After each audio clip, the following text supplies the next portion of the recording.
ये सवाल मैं आप सबसे कर रहा हूँ जो सेलिब्रेट कर रहे हो किसी पार्टी का जीतना, ना कि हमारे देश का।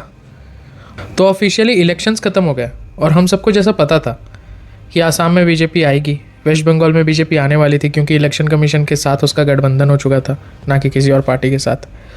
और केरला में कांग्रेस और तमिलनाडु में विजय तैलपथी की सरकार आ चुकी है। पर यहाँ बड़ा सवाल ये उठता है कि हम क्यों सेलिब्रेट कर रहे हैं? क्या हम उस पार्टी के कार्यकर्ता हैं या हम इस देश के नागरिक हैं? जब ये देश जीतेगा तब हमें सेलिब्रेट करना चाहिए। और ये देश कब जीतेगा पता है? जब इसी बीजेपी रूल्ड स्टेट महाराष्ट्र के पुणे में एक 4 साल की बच्ची का रेप और मर्डर हो जाए किसी 65 साल के आदमी के द्वारा, जो पहले भी इसी टाइप के क्राइम में एक्यूज रह चुका है। और क्योंकि हमारा लॉ इतना वीक है कि उसे डेथ पेनल्टी या लाइफ इम्प्रिजनमेंट नहीं हुई, वो वापस बाहर आया और उसने ऐसा क्राइम कर दिया। तो हमारा देश तब जीतेगा जब ऐसे क्राइम्स के लिए सीवियर और रिगरस पनिशमेंट्स होंगी, जो लाने के इन नेताओं में गूदा ही नहीं है।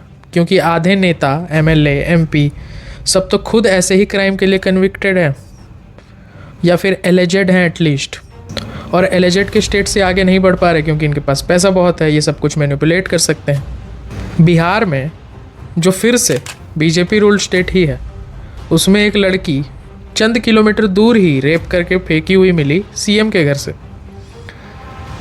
एक 3 साल के लड़के का रेप हो गया।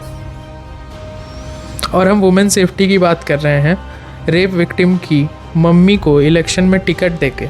और हम ये नहीं कर रहे हैं कि उस रेप विक्टिम की माँ को जाकर ये खुशखबरी दे कि आज से जिस भी लड़की का रेप होगा और अगर कोई इंसान कन्विक्ट हो जाता है उस क्राइम के लिए तो उसे डेथ पेनल्टी ही मिलेगी। क्यों एक लड़की की इज्जत इतनी सस्ती है हमारे देश में? ये सवाल मैं आप सबसे कर रहा हूँ जो सेलिब्रेट कर रहे हो किसी पार्टी का जीतना, ना कि हमारे देश का। और अगर देश के जीतने की आपको चिंता नहीं तो आप खुद को देशभक्त बुलाना बंद करो और उन पार्टियों के लिए दूसरों को एंटी नेशनल बुलाना बंद करो। जय हिंद, जय भारत।